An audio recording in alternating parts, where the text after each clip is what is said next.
ક્રમશઃ બોલવાના. બ્રહ્માનંદ, મુક્તાનંદ સ્વામી, નિત્યાનંદ સ્વામી, સુખાનંદ મુનિ. થઈ ગયા પૂરા? પહેલા ગોપાળાનંદ સ્વામી, બીજા મુક્તાનંદ સ્વામી, ત્રીજા નિત્યાનંદ સ્વામી, ચોથા સુકાનંદ સ્વામી, પાંચમા બ્રહ્માનંદ સ્વામી. તો આજના દિવસે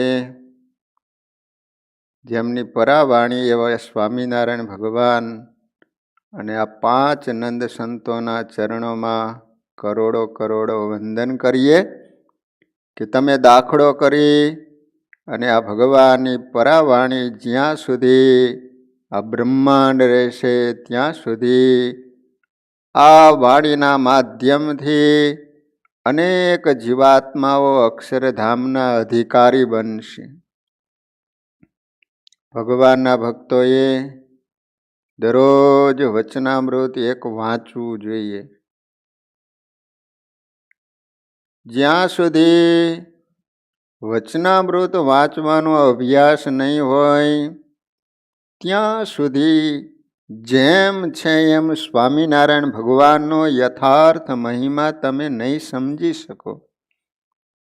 અને વચનામૃત ગ્રંથ છે મહારાજ કે શાસ્ત્રોમાં તો વાત હોય પણ એવા સત્પુરુષ મળે તો એ સમજી શકાય. એટલે આ વચનામૃત છે ને કોઈક એવા સંતો હોય તો એની પાસે બેસી અને જે ન સમજાતું હોય તો એવા પ્રશ્નો પૂછી અને વચનામૃતનો અભ્યાસ રાખવો જોઈએ. આપણા સંતો તો એમ કહેતા કે તમે 100 વાર વચનામૃત વાંચો ને ત્યારે ભગવાન તમારા ઉપર દયા કરે, પછી આપમેળાએ વચનામૃતના અર્થો તમને સૂઝવા મળે, તમને સમજવા સરળ પડે.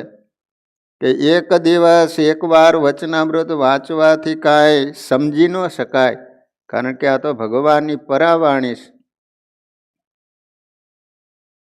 નડિયાદમાં મુક્તાનંદ સ્વામી ગયેલા ને સ્વામિનારાયણ ભગવાન પણ સાથે હતા.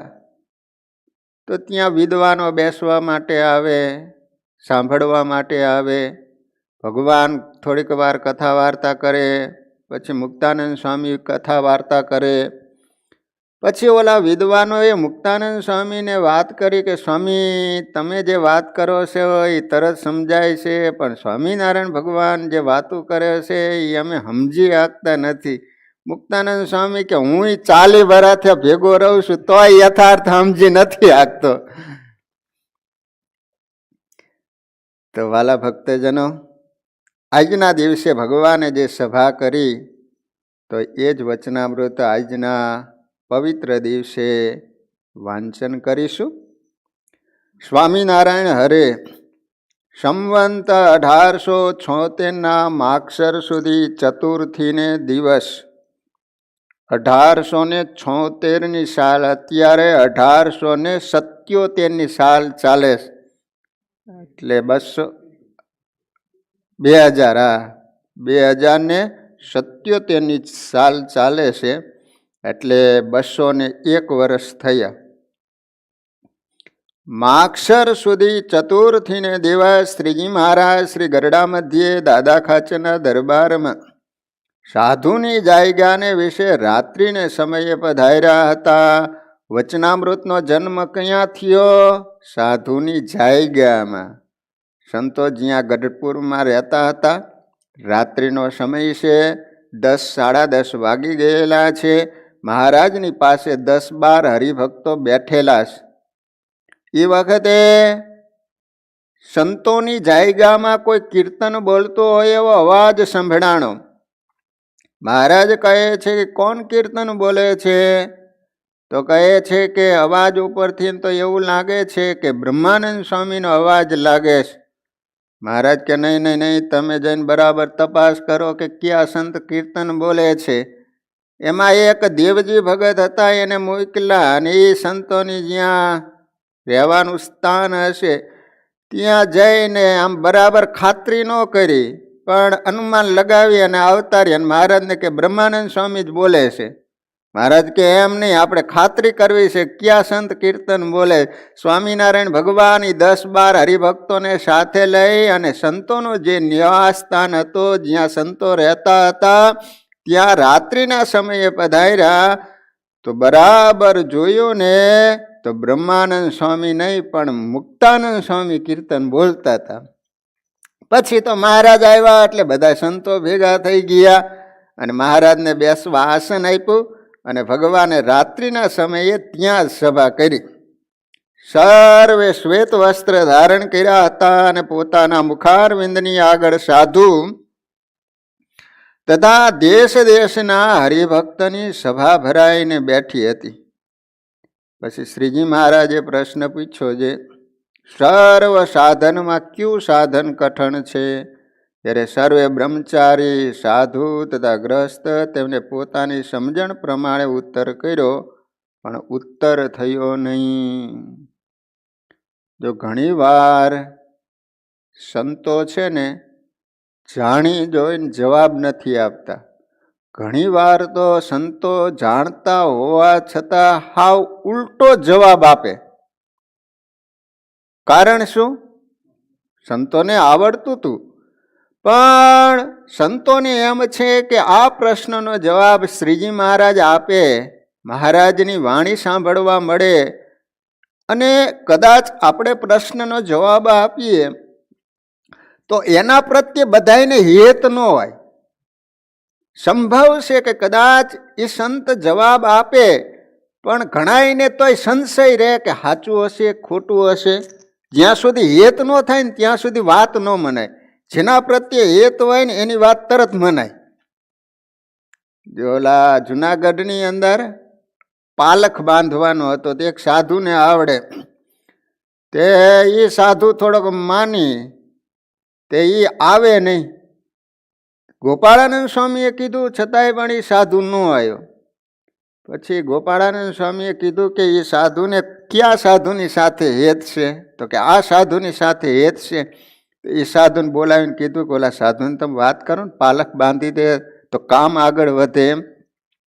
તે એ સાધુ પ્રત્યે હેત હતું ને, તે એ ઓલો સૂતો તો ત્યાં જઈને સીધી પગની ઠોકર મારી, લાત મારી. એ કે શું સૂતો હશે? ઓલો પાલખ બાંધવાનો છે, જલ્દી બાંધી દે ને તો આગળ કામ ચાલે. એ કે તું શું કહેવાનો, હાલ બાંધ દઉં કે બોલો. એને પગની લાત મારી તોય પણ એને પાલખ બાંધી દીધો. સદગુરુ વર્ય ગોપાળાનંદ સ્વામી અને ગુણાતીતાનંદ સ્વામીએ કીધું તો ન આવ્યો. કહેવાનો આશય કે જેના પ્રત્યે હેત હોય એની વાત મનાતી હોય. એટલે સંતોએ જ્યારે ઉત્તર ન આપ્યો પછી શ્રીજી મહારાજ બોલ્યા કે લ્યો અમે ઉત્તર કરીએ છીએ. ભગવાનના સ્વરૂપમાં મનની અખંડ વૃત્તિ રાખવી, તેથી કોઈ સાધન કઠણ નથી. આપણને લાગે કે યાત્રા કરવા જવી, ઉપવાસ કરવા, ધારણા પારણા કરવા, બ્રહ્મચર્યનું પાલન કરવું, આવા બધા અનેક પ્રકારના દાન છે, વ્રત છે, તો એના કરતાં પણ અહીંયા સ્વામિનારાયણ ભગવાન કહે છે કે જેટલા શાસ્ત્રોની અંદર સાધનો બતાવવામાં આવ્યા છે એ બધા સાધન કરતાં કઠણમાં કઠણ સાધન હોય તો ભગવાનના સ્વરૂપમાં મનની અખંડ વૃત્તિ રાખવી. કઠણ એટલા માટે બતાવવામાં આવ્યું કે બીજા જેટલા સાધન છે ને એ શરીરથી થઈ શકે છે. બરાબર સમજો. જે કાંઈ સાધન છે એ બધા જ શરીરથી થઈ શકે છે, પણ અહીંયા જે વાત કરે છે ભગવાનના સ્વરૂપમાં શું રાખવાની વાત કરે છે? મનની અખંડ વૃત્તિ. તો મન છે એને મેં કે તમે જોયું છે? મન કેવું છે? ક્યાં રહે છે? ધોળું છે, કાળું છે, પીળું છે, લાંબુ છે, ટૂંકું છે? તો જે વસ્તુને આપણે જોઈ નથી તો એ વસ્તુને જાળવી કઈ રીતે? એ વસ્તુને આપણે પકડવી કઈ રીતે? એટલા માટે આ સાધના છે એ શરીરથી નથી થતી, મનથી કરવાની છે, એટલા માટે કઠણ છે. ભગવાનના સ્વરૂપમાં મનની અખંડ વૃત્તિ રાખવી. અખંડ એટલે ખંડિત ન થાય. જો તમે પાણીની ધાર કરશો ને તો એ ખંડિત થશે, પણ તેલની ધાર કરશો ને તો એક જ ધારી જાય છે, એ ખંડિત ન થાય. તો અખંડ વૃત્તિ એટલે તેલ ધારાવત, ઘડી વાર પણ ખંડિત ન થવા દેવી, એવી જે વૃત્તિ ભગવાનના સ્વરૂપમાં અખંડ રાખવી. તેથી કોઈ સાધન કઠણ નથી. અને જે મનુષ્યના મનની વૃત્તિ ભગવાનના સ્વરૂપમાં અખંડ રહે છે તેને તેથી અધિક પ્રાપ્તિ શાસ્ત્રમાં કહી નથી. કારણ કે ભગવાનના સ્વરૂપમાં અખંડ વૃત્તિ લેવા લાગે પછી અહીંયા બધા જ સાધનોની સમાપ્તિ થાય છે. જે કાંઈ સાધનો કરવાના હોય છે એ શાને માટે? કે આપણી વૃત્તિ ભગવાનના સ્વરૂપમાં અખંડ રહે એટલા માટે. હવે એ જ જો સાધન આપણામાં આવી જાય, અખંડ વૃત્તિ ભગવાનના સ્વરૂપમાં રહેવા લાગે, તો અહીંયા સાધનનો એન્ડ આવી જાય છે, અહીંયા સાધનની સમાપ્તિ થઈ જાય છે. આ જે ભગવાનની મૂર્તિ છે એ તો ચિંતામણી તુલ્ય છે. જેમ ચિંતામણી કોઈક પુરુષના હાથમાં હોય, તે પુરુષ જે જે પદાર્થને ચિંતવે તે પ્રાપ્ત થાય. ચિંતામણી એવી આવે તો એ તમારા હાથમાં હોય, તમે જે જે ચિંતવો ને એ તત્કાળ પ્રાપ્ત થાય. તેમ ભગવાનની મૂર્તિને વિશે જેના મનની અખંડ વૃત્તિ રહે, તો જીવ, ઈશ્વર, માયા અને બ્રહ્મ એમના સ્વરૂપને જો જોવાની ઈચ્છે તો તત્કાળ દેખે છે. તથા વૈકુંઠ, ગોલોક, બ્રહ્મોલ એ આદિ જે જે ભગવાનના ધામ છે તેને પણ દેખે છે. માટે ભગવાનના સ્વરૂપમાં અખંડ વૃત્તિ રાખવી તેથી કોઈ કઠણ સાધન પણ નથી અને તેથી કોઈ મોટી પ્રાપ્તિ પણ નથી. હવે કદાચ આપણને એમ થાય કે ભગવાનના સ્વરૂપમાં અખંડ વૃત્તિ રાખવી છે, તો આમાં તો એમ કીધું કે કઠણમાં કઠણ સાધન છે, તો હવે રાખવી હોય તો શું કરવું પડે? તો એના માટે સ્વામિનારાયણ ભગવાને ગઢડા મધ્ય પ્રકરણનું 36મું વચનામૃત છે, એની અંદર ભગવાનના સ્વરૂપમાં અખંડ વૃત્તિ રાખવા માટેના 4 સાધન બતાવ્યા. એમાં મહારાજે પહેલી વાત કરી કે જેના ચિત્તનો ચોંટવાનો સ્વભાવ હોય એની વૃત્તિ અખંડ ભગવાનના સ્વરૂપમાં રહે. અમુકનું ચિત્ત હોય ને હાવ લુખું હોય. જો તમારે કાગળ છે આ દિવાલે ચિટકાવો હોય, લગાવવો હોય, તો એના વચમાં તમારે શું લગાવવું પડે? ગુંદર લગાડવું પડે ને, ગમે તે ચિકાસ લગાડવી પડે, તો જ એ કાગળ છે એ દિવાલે લટકી શકે, ચોંટી શકે. એમ તમારે ભગવાનના સ્વરૂપમાં મનને અખંડ રાખવું હોય તો મહારાજે એટલા માટે કીધું કે ચિત્તનો ચોંટવાનો સ્વભાવ જોઈએ. ચિત્ત હાવ લુખું ન હાલે. અમુક માણા હોય ને હાવ લુખો જ હોય, એને કોઈ હારે બને નહીં, કોઈ હારે બેવું ન ગમે, કોઈની વાત સાંભળે ન, એકલો જ રહેતો હોય. બોલો, જો તમે જોઈજો, જે માણાને કોઈની સાથે હેત જ ન થાય, કોઈની સાથે બેસવું જ ન ગમે, તો એ માણાને પણ કોઈ દી ભગવાનમાં હેત ન થાય. તમને જો જગતમાં બૈરા છોકરામાં હેત હશે, પણ એ જ્યારે કોઈક દિશા બદલાવનારું મળશે ને, તો બૈરા છોકરામાં તમને જેવો પ્રેમ ને હેત હશે, જેવી વૃત્તિ તમને રહેતી હશે ને, તો શાયદ એવી જ વૃત્તિ તમને ભગવાનમાં પણ લાગશે. કારણ કે તમારું ચિત્ત ભીનું છે, ક્યાંક ચોંટવાના સ્વભાવ વાળું છે. જેને જગતમાં ક્યાંય લાગતું ન હોય તો એને મરી જાય ને તો ભગવાનમાં ન લાગે.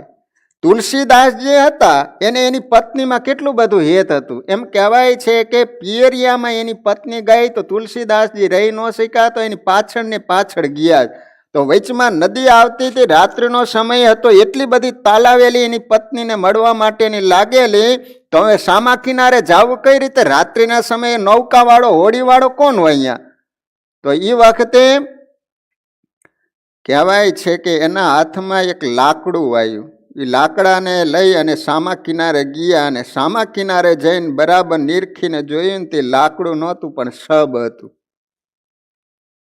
હવે ઘરે ગયા ત્યાં તો રાત્રિનો સમય હતો એટલે ઘર બંધ હતું. હવે ઉપર દિવાલ ટપીને જવું હતું તો હવે કઈ રીતે ઉપર જવું? તો અહીંયા એક સર્પ નીકળ્યો ને તો કહેવાય છે કે એને પકડીને ઉપર ગયા. બરાબર જોયું ને તો એ દોરડું નહોતું પણ સર્પ હતો. અને એની પત્નીની પાસે ગયા ને ત્યારે એની પત્નીએ એક જ શબ્દ એને કીધો કે પતિદેવ, મારા પ્રત્યે તમને જેવો પ્રેમ છે ને એવો પ્રેમ રામ ભગવાનમાં લાગી જાય ને તો તમારો બેડો પાર થઈ જાય. એના પત્નીના એક જ વાક્ય એને લાગી આવ્યું અને કહેવાય છે કે એની પત્નીમાં જે પ્રેમ હતો એ દિશાને બદલી નાખી. અને એ જ તુલસીદાસજીને રામ ભગવાનમાં પ્રીતિ લાગી ગઈ તો એ તુલસીદાસજીએ રામાયણની રચના કરી. ક્યાં પહોંચી ગયા? એટલા માટે મહારાજ કહે છે કે જેના ચિત્તનો ચોંટવાનો સ્વભાવ હોય તો એના મનની વૃત્તિ અખંડ ભગવાનના સ્વરૂપમાં રહે. બીજું બતાવ્યું છે સુરવીરપણું. જેને ભગવાનના સ્વરૂપમાં અખંડ વૃત્તિ રાખવી હોય તો એને થોડુંક સુરાતન જોઈએ. સુરવીર કોને કહેવાય? કોઈને એક લાફો મૂકીને ભૂ ભેગો કરી દે એને શાસ્ત્રો સુરવીર નથી કહેતા. સુરવીર એને કહેવાય કે જેના થકી ઇન્દ્રિયો અંતઃકરણ થર થર ધ્રુજતા હોય. એની આંખ છે એ કોઈ દિવસ ભગવાનની આજ્ઞા વિના બીજું જોઈ ન શકે. એના કાન છે એ કોઈ દિવસ ગ્રામ્ય કથા સાંભળી ન શકે. એને એમ બીક લાગે. જીભ છે ભગવાનના પ્રસાદ સિવાય બહારનું બીજું ખાઈ ન શકે. સુરવીર હોય ને તો એના થકી ઇન્દ્રિયો અંતઃકરણ થર થર ધ્રુજતા હોય. એ ઇન્દ્રિયો અંતઃકરણનો દોયરો દોરાય નહીં એને સુરવીર કહેવાય. આપણા તો ઇન્દ્રિયો અંતઃકરણ બધે દોરીને લઈ જાય છે. બોલો, ભૂખ લાગી છે, હલો તાર પીજો ખાઈ આવી, ઢોં ખાઈ આવી. તો મહારાજ કહે છે કે સુરવીર પણ હોય તો ભગવાનના સ્વરૂપમાં અખંડ વૃત્તિ રહે. ત્રીજો ઉપાય બતાવ્યો છે ભય. ભય એટલે જેને જન્મ મરણ લખ 84. જો ભગવાનના સ્વરૂપમાં આપણે અખંડ વૃત્તિ નહીં રાખીએ તો મર્યા પછી આવા સામે દુઃખ ભોગવવાના દિવસો આવશે.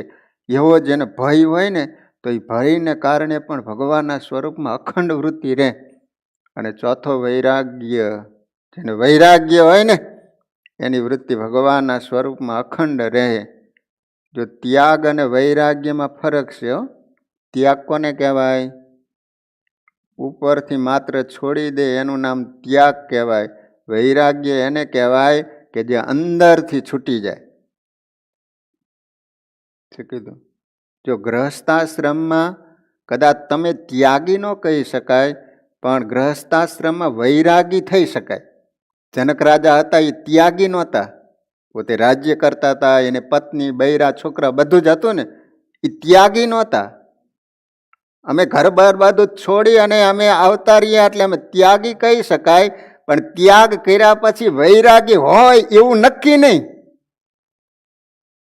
શું કીધું?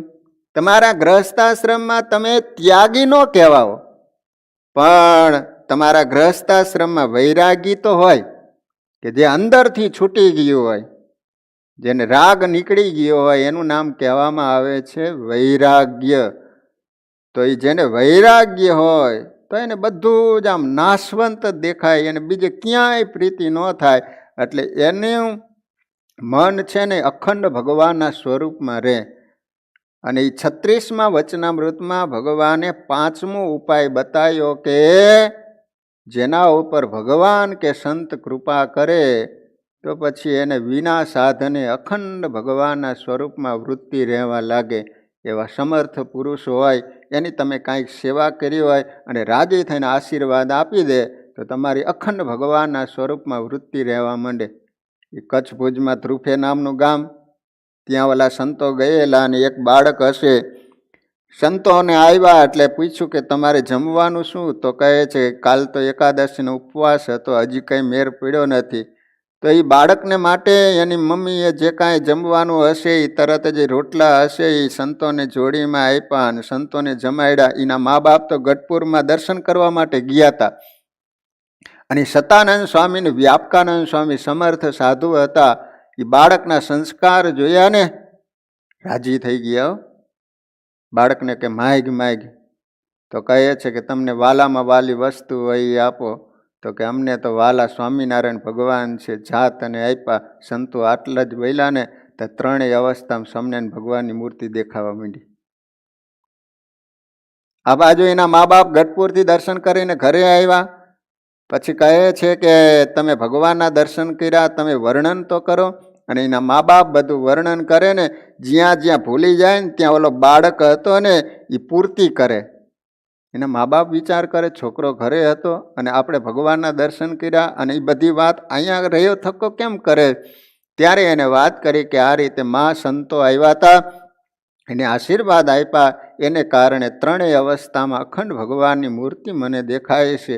અને વૈરાગ્ય લાગ્યો અને પછી ભુજની અંદર એ સાધુ બન્યા અને નામ રાખવામાં આવ્યું અચ્યુત દાસજી સ્વામી. ભુજ મંદિરના પ્રથમ મહંત બન્યા. અને સાધુ બન્યા પછી તો શું વાત કરીએ, ત્યાં મંદિર એની વાડી મોટી છે, ત્યાં કામ ચાલતું હોય એટલે સ્વામી ત્યાં જ બહુધા રહે. તે પછી એ નરનારાયણ દેવના જે પૂજારી હતા એ સવારે ત્યાં વાડીએ નાહવા માટે ગમે તે કામે ગયેલા. એટલે અચ્યુતદાસજી સ્વામીને કીધું કે સ્વામી અહીંયા ને અહીંયા રહો છો, દર્શન કરવા માટે તો આવતા હોય. ત્યારે અચ્યુતદાસજી સ્વામીએ કીધું કે બ્રહ્મચારી મહારાજ તમે વાઘા ધરાવ્યા છે એ ઊંધા ધરાવ્યા છે. અને ખરેખર જઈને જોયું ને ત્યારે એને ખ્યાલ આવ્યો કે સ્વામી ભલે વાડીએ રહે પણ એને અખંડ ભગવાનના દર્શન થાય છે. એ અમદાવાદ ઉત્સવ હશે ને ત્યાં સ્વામી આવેલા. તો નીચે સભા મંડપમાં કથા થતી હોય તો સ્વામી ઉપર બેઠા હોય. એટલે કોઈકે વાત કર્યું કે સ્વામી આજ તો હવે છેલ્લો 7 દિવસ સમાપ્તિનો દિવસ છે, કથામાં તમે આવતા હોય તો. ત્યારે અચ્યુતદાસજી સ્વામીએ કીધું પહેલેથી અત્યાર સુધી કથામાં શું આવ્યું એ તને કહી દઉં. આવા સમર્થ સંત બન્યા, અખંડ ભગવાનના સ્વરૂપમાં વૃત્તિ રહેવા લાગી. એનું કારણ શું? એવા કોઈક સંતોએ આશીર્વાદ આપ્યા તો એને કોઈ સાધન કરવાના ન રહ્યા. એટલે ભગવાન કે સંત જેના ઉપર કૃપા કરે તો એના વિના સાધને પણ અખંડ ભગવાનના સ્વરૂપમાં વૃત્તિ રહેવા લાગે. એટલા માટે અહીંયા મહારાજ કહે છે કે ભગવાનના સ્વરૂપમાં અખંડ વૃત્તિ રાખવી, તેથી કોઈ કઠણ સાધન પણ નથી અને તેથી કોઈ મોટી પ્રાપ્તિ જ નથી. આલોડ્ય સર્વ શાસ્ત્રાણી વિચાર્યમ ચ પુનઃ પુનઃ ઇદમ એકમ સુનિષ્પન્નો ધ્યેયો નારાયણો સદા. વ્યાસ ભગવાને તમામ શાસ્ત્રોનો નિચોડ બતાવ્યો. આલોડ્ય સર્વ શાસ્ત્રાણી, વ્યાસ ભગવાન કે બધાય શાસ્ત્રોનું મેં મંથન કર્યું. વિચાર્યમ ચ પુનઃ પુનઃ, વારંવાર શાસ્ત્રો વાંચીને એના ઉપર મેં વિચાર કર્યો. તો અંતે સાર શું નીકળ્યો? ભગવાનના સ્વરૂપમાં અખંડ વૃત્તિ રાખવી. આ તમામ શાસ્ત્રોનો સાર છે.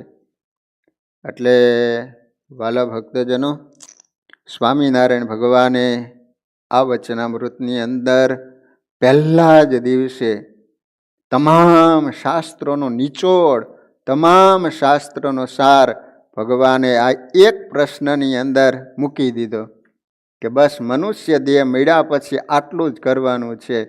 ત્યાં બધા જ સાધનોની સમાપ્તિ થઈ જાય છે અને એનાથી બીજી કોઈ મોટી પ્રાપ્તિ પણ નથી. એટલે વાલા ભક્તજનો, આપણું મન ભગવાનના સ્વરૂપમાં રહે એવા પ્રયાસ કરવાના. દરરોજ અભ્યાસ કરીએ તો ધીમે ધીમે ભગવાનના સ્વરૂપમાં અખંડ વૃત્તિ રહે. અભ્યાસ વિના કાંઈ ન થાય. થોડો થોડો અભ્યાસ કરીએ ને, બાકી તો આમને આમ જિંદગી નીકળી જવાની. હમણાં જ આપણા 100 વર્ષ પૂરા થઈ જાય છે, મૃત્યુ આવીને ઊભું રહેશે અને જવું પડશે. અને જો આ રીતે ભગવાનના સ્વરૂપમાં વૃત્તિ રાખવાનો અભ્યાસ ન કર્યો અને અંતે બીજા કોઈ પદાર્થમાં મન રહી ગયું તો એને કારણે મોટા દુઃખ ભોગવવાના દિવસો આવશે. તો વાલા ભક્તજનો, અહીંયા કથાનો સમય પણ પૂરો થઈ ગયો છે. આજે વચનામૃત જયંતીનો પવિત્ર દિવસ છે, પણ આપણે કાલે શનિવારે મોટી સંખ્યામાં હરિભક્તો પધારે તો આપણે બધાને પૂજનનો લાભ પ્રાપ્ત થાય. એટલા માટે કાલે સવારે આપણે વચનામૃતનું પૂજન અને આરતી રાખીશું. વાલા ભક્તજનો, કાલે શનિવારનો દિવસ છે, તો વિશેષ સંખ્યામાં થોડો ખટકો રાખી, ભલે દૂર રહેતા હોય તોય પણ તમે કાલ તો ચોક્કસ અત્યારથી જ નક્કી કરીને રાખો કે કાલ સવારે 1 કલાક વહેલા ઉઠી પણ આપણે મંદિરે ધૂનમાં અને કથા વાર્તામાં લાભ લેવા માટે અચૂક જશું. તો કાલે વિશેષ સંખ્યામાં બધા જ ભક્તજનો પધારજો એવી દરેક હરિભક્તોને વિનંતી. બોલો. દેશમાં તો ધર્મવલ્લભ સ્વામીએ વાત કરી કે સ્વામી અહીંયા ચરાડવામાં તો 400-500 હરિભક્તો આવે. બોલો. દરરોજ મીઠાઈ આપે. ત્યાં તો કે સ્વામી નાના નાના છોકરા હવારમાં 60-70 તો આવી જાય. બોલો. નાના જ ઉગીને ઊભા થયા એવો. એટલે દેશમાં તો ધનુર્માસનો બહુ મહિમા. અમારા હળવદમાં 150-200 જણા તો આવી જાય. બોલો. અને ગુરુ પાસે સવારમાં જ નાસ્તો એટલો ખવડાવી દે, પછી એને જમવાનું ન રહે, એટલો બધો નાસ્તો આપે. એ ગુરુને એ રસોઈ બનાવવામાં બહુ પાવરદા. એમને તાવ આવ્યો હોય પણ આ બનાવવાની વાત આવે ને તો સ્વામીને તાવે જતો રહે. બોલો. એને હરિભક્તોને જમાડવાની બહુ મજા આવે. જે કોઈ આવે ને કોઈ ખાલી ન જવા દે. ગમે તે કટાણે આવ્યો હોય તોય પણ એ નાસ્તો કરાવીને પછી જવા દે. એટલે સ્વામીને પહેલેથી જમાડવાનો બહુ મહિમા. એટલે સ્વામી ભણેલા નથી, પણ આ રીતે મંદિરોની સેવા ભગવાનની દયાથી ગુરુની સેવા બહુ કરીને ગુરુએ આશીર્વાદ આપેલા. નકર કાંઈ ભણેલા નથી, એને લખતાય નથી આવડતું, એના અક્ષરો ઉકલે નહીં આપણને. પણ તોય 20-22 તો મંદિર કર્યા સ્વામીએ ભૂકંપ પછી ગામડાઓમાં. અને સ્વામીનો સિદ્ધાંત કાયમને માટે દેવના થઈને રહેવાના. કોઈ પણ મંદિર ગામડામાં કરવાના થાય તો અત્યારે 4-5 મંદિરના કામ ચાલે તો સ્વામી પહેલો દસ્તાવેજ મૂડી રાધાકૃષ્ણ દેવનો થાય પછી જ આગળ કામ વધારવાનું. અને મહારાજ શ્રી છેલ્લે પ્રતિષ્ઠા કરી અને હરિભક્તોને મંદિર સોંપી દે. તો આ રીતે દેશમાં સારો એવો સત્સંગ. હે? ગુરુને બધા વચનામૃત મોઢે. હા. બોલો. ભગવાનની દયા કેવી. આમ વાંચતાય ન આવડે, જેવું તેવું જ વાંચતા આવડે. પણ તમે ગમે તે વચનામૃત પૂછો કે આ વાત કયા વચનામૃતમાં આવે તો તરત આંકડા સહિત કહી દે. બોલો. મને ખબર નથી ને એવી, પણ સ્વામીને વચનામૃતનું પહેલેથી દરરોજ એ અને ગુણાતીતાનંદ સ્વામી બીજા કોઈ શાસ્ત્ર રાખતા નથી. 2 પુસ્તકો એમની પાસે પડ્યા હોય.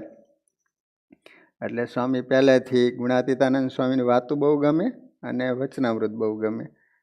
એટલે વાલા ભક્તજનો, તો આપણે તો કદાચ દરરોજ ન આવી શકીએ, પણ આ શનિ રવિવારના દિવસે તો બધાય દૂરથી દર્શન કરવા માટે અને આરતીનો લાભ લેવા માટે પધારજો. આ કીધું ને, કાલે સવારે વચનામૃતનું પૂજન રાખવામાં આવેલું છે. તો વાલા ભક્તજનો, ચાલો ત્યારે અત્યારે થાળ બોલી અને ભગવાનની આરતી કરીશું. તો અત્યારે થાળ. ઘનશ્યામ મહારાજની જય. જમો તાળ જીવન જવારી રે. જમો તાળ જીવન જવારી રે. કર ચરણ કરો ત્યારી રે. જમો ને તાળ જીવન જવારી રે. દો કર ચરણ કરો ત્યાગી રે. જમો ને તાળ જીવન જવારી રે. બેસો મેલ્યા બાજોટિયા ડાળી રે. બેસો મેલ્યા બાજોટિયા ડાળી રે. કટોરા કંચનની થાળી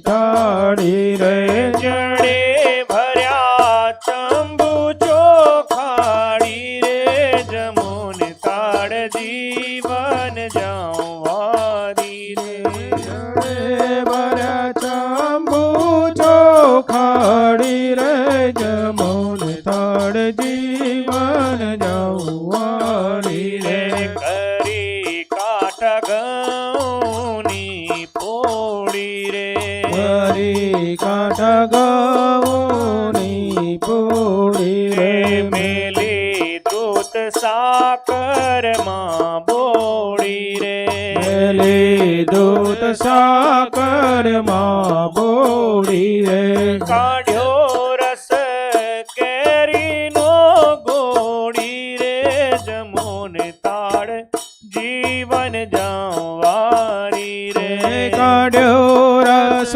કેરીનો ગોળી રે જમોન તાળ જીવન જવારી રે ગળ્યા સાટકે બર ફૂલ વળી રે ગળ્યા સટકે બર ફૂલ વળી રે દૂધ પાક માલ પુઆ કડી રે દૂધ પાક માલ પુઆ કડી રે પૂરી પોચી તાઈ છે ગીમાં ચડી જમોન તાળ જીવન જાવારી રે રે પૂરે પહોંચી થઈ છે ઘીમાં ચડી જમોન તાળ જીવન જવારી રે યતાણા શાક સુંદર ભાજી રે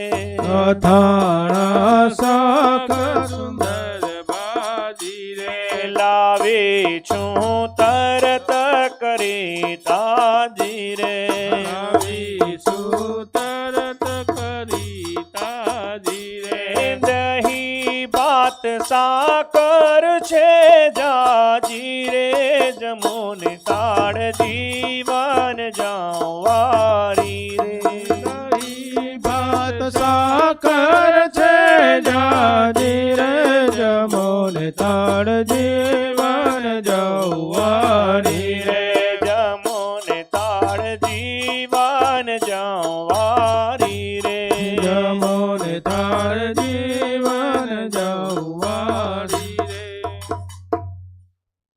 જમતા ડાબા રે પગની પલારી વારી દે બડાબો રે કરમેડે વરમાણી જમણા પગને રે રાખી ઉભો શામ તે પર જમણો રે કરમેડે સુખદામ રૂડુ રીતે રે જમે દેવ ના રે વારે વારે રે પાણી વિધાની તે જણા સ્વાદુ રે જણાએ જમતા જમતા પાસે હરિજન રે બેઠા હોય મેં ગમતા તેમને આપીને પછી પોતે જમે જમતા જીવન રે હરિજનને મન ગમે ફેરવે જમતા રે પેટ ઉપર હરિહાથ ઓળકાર ખાય રે પ્રેમાનંદનો નાથ છેડો કર લાવે હું જડ જારી રે ચાડો કરો લાવી ઉજળ જાડી રે લાયથી લાવે ગસો પારી રે લાય ચીલા વિંગસો પાડી રે પાન બીડી બનાવી સારી રે જમુન તાળ જીવન જવારી રે પાન બીડી બનાવી સારી રે જમોન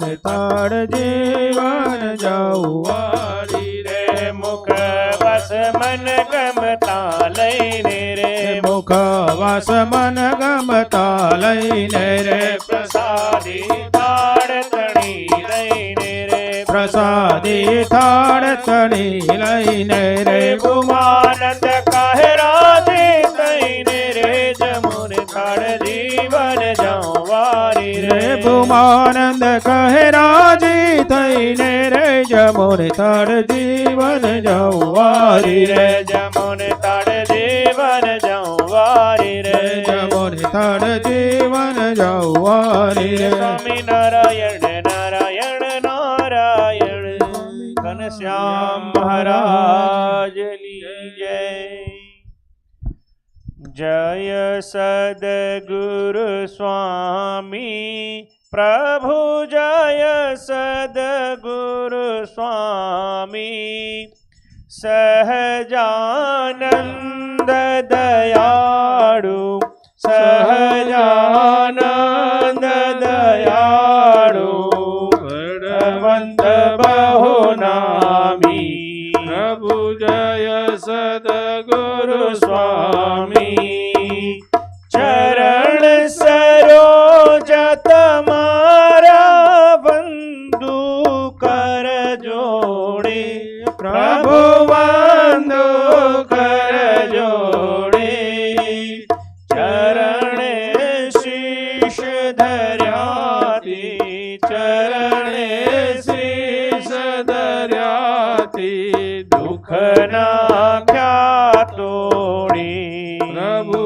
જય સદગુરુ સ્વામી નારાયણ નર ભ્રાતા દ્વિજ કુળ તનુ ધારી પ્રભુ દ્વિજ કુળ તનુ ધારી પામર પતિતયુ ધાર્યા પામર પતિતયુ ધાર્યા અગણિત નર નારી પ્રભુ જય સદગુરુ સ્વામી નિત્ય નિત્ય નૌતમ લીલા કરતાય વિનાશી પ્રભુ કરતાય વિનાશી 68 તીરથ ચરણે 68 તીરથ ચરણે કોટી ગયા કાશી પ્રભુ જય સદગુરુ સ્વામી પુરુષોત્તમ પ્રગટનું જે દર્શન કરશે પ્રભુ જે દર્શન કરશે કાળ કરમથી છૂટી કાળ કરમથી છૂટી કુટુંબ સહિત તરશી પ્રભુ જય સદગુરુ સ્વામી આયવસર કરુણા નિધિ કરુણા બહુ કીધી વાલે કરુણા બહુ કીધી મુક્તાનંદ કહે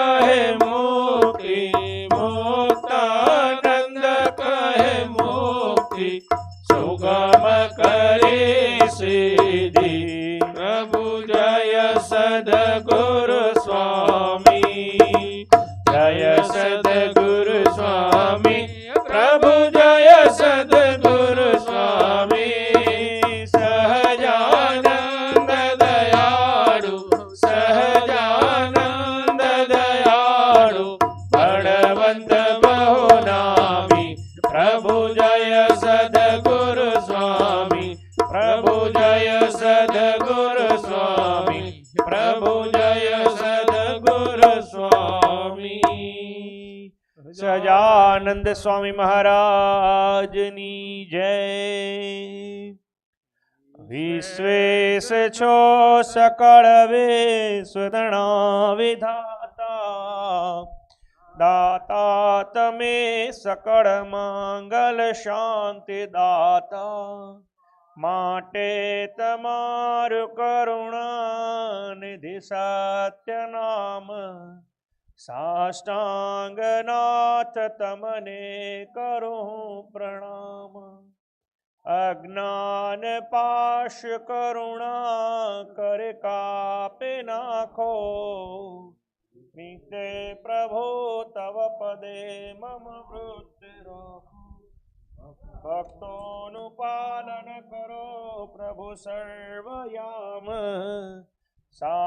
સાષ્ટાંગનાથ તમને કરો પ્રણામ જે ઉત્પદે દધા સ્થિતિ લય કરે વેદો સ્તુતિ યોચરે જેના રોમ સુછિદ્ર માયણુ સમા બ્રહ્માંડ કોટી ફરે માયા કાળ રવિ શશી સુરગણો આજ્ઞાન લોપેક્ષણ એવા અક્ષરધામના અધિપતિ શ્રી સ્વામિનારાયણ આવે અક્ષરધામથી અવનીમાં જે દેહદારે થયા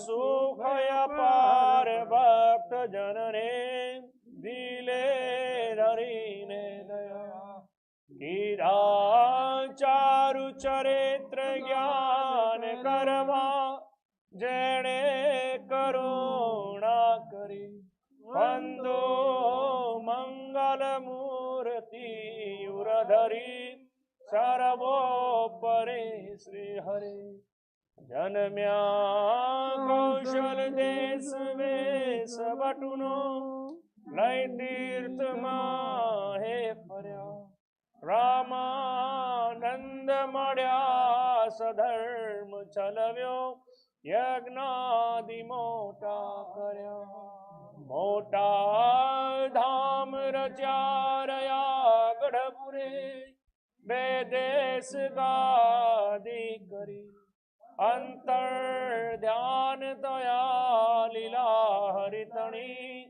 સંક્ષેપમાં ત્વમેવ માતા ચ પિતા ત્વમેવ ત્વમેવ બંધુ ચ સખા ત્વમેવ ત્વમેવ વિદ્યા દ્રવિણં ત્વમેવ ત્વમેવ સર્વં મમ દેવ દેવ નિજાશ્રિતાનાં સકલાર્તિહંતાં સધર્મ ભક્તિરવિનું વિદાતા દાતા સુખાનાં મનસેક્ષિતાનાં તનોતુ કૃષ્ણો અખિલ મંગલમ નમઃ શ્રી ઘનશ્યામ મહારાજની જય રાધા કૃષ્ણ દેવની જય નરનારાયણ દેવની જય લક્ષ્મી નારાયણ દેવની જય રેવતી બળદેવજી મહારાજની જય ધર્મદેવ ભક્તિ માતા હરે કૃષ્ણ મહારાજની જય સ્વામિનારાયણ ભગવાનની જય શ્યાવર રામચંદ્ર ભગવાનની જય સૂર્યનારાયણ દેવની માપદે મહાદેવની જય ઉમિયા માત કી જય વિઘ્ન વિનાયક દેવની જય કષ્ટભંજન દેવ હનુમાનજી મહારાજની જય 500 પરમહંસની જય આદે આચાર્ય સહજા પ્રસાદજી મહારાજની જય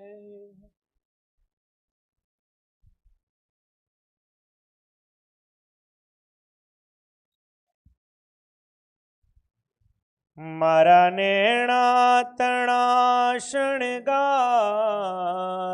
મંદિર પધારો તમે માવજી હારે વાલા તમરે વિના ગમતું નથી હારે વાલા તમરે વિના ગમતું નથી મારા હરિવર હેડાનાર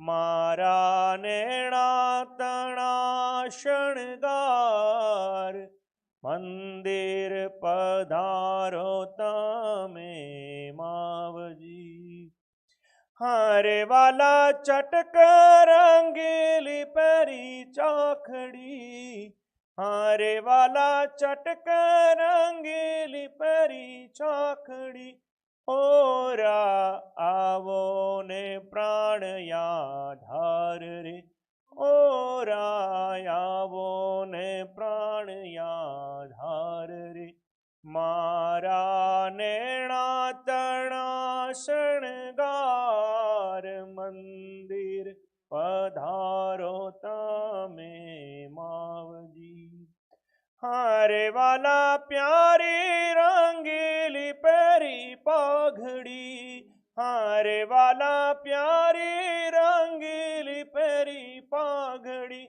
રૂડા ઝડકે સોનેરી માહી તાર રે રૂડા ઝડકે સોનેરી માહી તાર રે મારા નેણા તણા શણગાર મંદિર પધારો તમે માવજી હારે વાલા બ્રહ્માનંદ કહે હવે તમ વિના હારે વાલા બ્રહ્માનંદ કહે હવે તમ વિના મુને ઝેર તયો સંસાર રે મુને ઝેર તયો સંસાર રે મારા નેણા તણા શણગાર મંદિર પધારો તમે માવજી હારે વાલા તમરે વિના ગમતું નથી મારા હરિવર હેડાના મારા નેણા તણા શણગાર મંદિર પધારો તમે માવજી ઘનશ્યામ મહારાજ